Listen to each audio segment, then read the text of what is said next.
Okay, next we're going to talk about transformations. This would be in section 8.1 of your notes if you want to go back and reference that. So basically, a transformation is basically how has your parent graph moved. Now for here, they're going to tell you what your parent function is. So for us, our parent function is x squared. On 34, it's absolute value of x. Regardless of what the parent function is, the process is still the same. Because guess what? Transformations looks just like vertex form, which is great because we're really familiar with vertex form. So what we need to know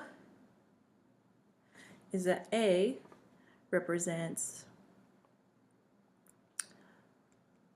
a stretch or a compression, and it also represents a reflection if it's negative. H here represents a horizontal shift.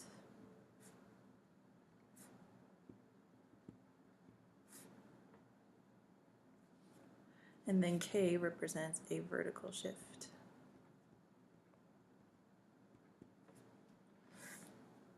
And the same thing happens over here, except instead of x being squared, x would be in the absolute value sign, but the process is still the same. So this is right 1, that's a horizontal shift, so it needs to go in this spot, and an up 1, that's a vertical shift, it's going to go here. Because it didn't say anything about a stretch or a compression or a reflection, we don't need to worry about that. So it's going to be y equals x. Now right, that is in the positive direction, you know, on a little graph, positive 1 would be over to the right, but notice it is minus h. That means you got to take the opposite, so it's actually going to be x minus 1 squared, and up 1 we keep the same because it's just a plus k at the end, so it's plus 1. And that's all it takes, my friends. Looking at 35 below it, now we have to describe the transformations. Once again, I'm looking at this. Notice it's absolute value this time. That doesn't matter. We describe transformations the same way no matter what the parent function is. So if there is a 3 out here, I see that as a stretch or compression. Well, how do I know the difference between a stretch and a compression? I am so glad you asked. So a stretch happens when the A value is bigger than 1. And I guess I should say the absolute value of the A value, because remember, the negative only represents a reflection. So if we saw a negative, we would write reflection and then we would ignore it.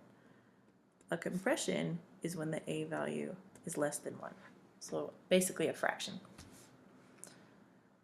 So here, there's a 3, so I'm just going to say vertical stretch of 3. Because all of our stretches and compressions are vertical.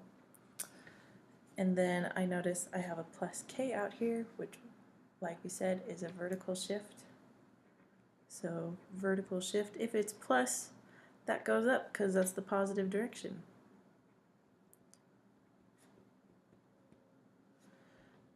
And that's it. We're done.